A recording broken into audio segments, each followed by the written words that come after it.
शिवसेना पक्षप्रमुख उद्धव साहेब ठाकरे आणि महाराष्ट्र नवनिर्माण सेनेचे अध्यक्ष राजसाहेब ठाकरे हे आता उपस्थित झालेले आहेत।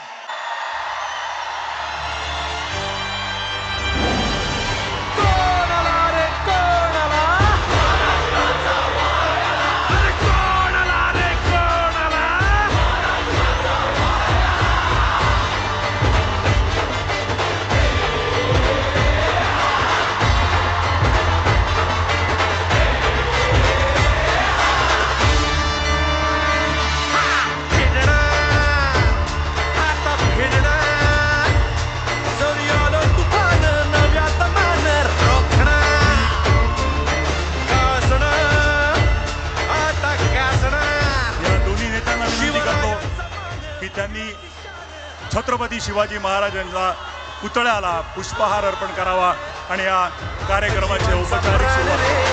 जय भवानी, जय शिवाजी, जय घोष।